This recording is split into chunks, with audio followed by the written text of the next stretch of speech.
जी मराठी वाहिनीवरील आप्पी आमची कलेक्टर ही मालिका एकाच वेगळ्याच वळणावर येऊन ठेपली आहे. कारण आप्पी आणि अर्जुन दोघेही आपल्या जीवनाचे रस्ते वेगवेगळ्या वाटेवर घेऊन जाण्याच्या तयारीत आहे. सुजय आणि पियूमुळे सरकारचं सत्य समोर येतं. सरकारने पैशाच्या लोभामुळे अर्जुनच्या आईची ट्रीटमेंट होऊ दिली नाही. जेव्हा अर्जुनला हे कळते तेव्हा त्याला धक्काच बसतो. शेवटी सरकार त्याची चूक मान्य करतात. चिडलेला अर्जुन रागाच्या भरात विनायक आप्पीसोबत आणि अमोलसोबत घरातून बाहेर जायचा निर्णय घेतो. तेवढ्या सुजय आप्पीला हे सत्य माहीत असल्याचं सांगतो. ते ऐकून अर्जुनला आणखीन एक मोठा धक्का बसतो. आप्पी अर्जुन समोर तिला सत्य माहीत असल्याची कबुली देते. पण अमोलचा जन्म झाला तेव्हा त्याची अदलाबदल झालेली असते आणि त्यात अर्जुनला हे सत्य सांगून अजून त्रास द्यायचा नव्हता.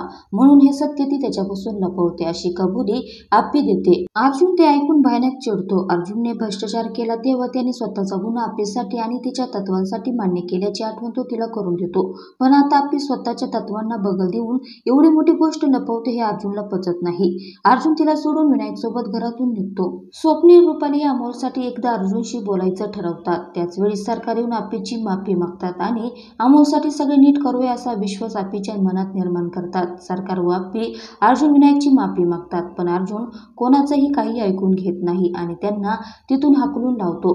बापूंना आप्पीची गोष्ट समजल्याने ते आप्पी व अर्जुनला अमोलसाठी एकत्र येण्याचा सल्ला देतात. पण त्याच दिवशी आप्पीला बदलीचे पत्र येते. तिचे इथले काम बघून तिची उत्तराखंडला बदली केली जाते. तिला ताबडतोब तिथे जावे लागणार असल्याचे कळते. तेव्हा अर्जुनला सोडून जायचे की त्याच्यासोबत जायचे हा प्रश्न आप्पीसमोर उभा आहे. आप्पी सगळ्या गोष्टींचा विचार करत असते. अमोलला बापाची पण गरज असल्याची जाणीव बापू आप्पीला करून देतात. आप्पी थोड्या वेळाने अर्जुनला तिची बदली झाली असल्याचे सांगते. तेव्हा आप्पीसोबत अर्जुन त्याचे काम सोडून इथले सगळे आयुष्य सोडून उत्तराखंडला जाणे किंवा इकडे राहणे असे दोनच पर्याय आहे. आप्पीने आईबद्दलच्या गोष्टी लपवल्यामुळे अर्जुन इकडेच राहायचा निर्णय घेतो. अर्जुन आप्पीला सांगतो की अमोलला त्याचा बाबा हरवला आहे असे सांग, जेणेकरून तो आप्पीलाच आई व बाबा मानून जगायला शिकणार. असं अर्जुन स्वतःची आई गेल्यावर विनायकला आई बाबा समजून इतके दिवस जगत होता. आप्पी पुढे काही पर्याय नसल्याने आप्पी अमोलला घेऊन उत्तराखंडला निघून जाते.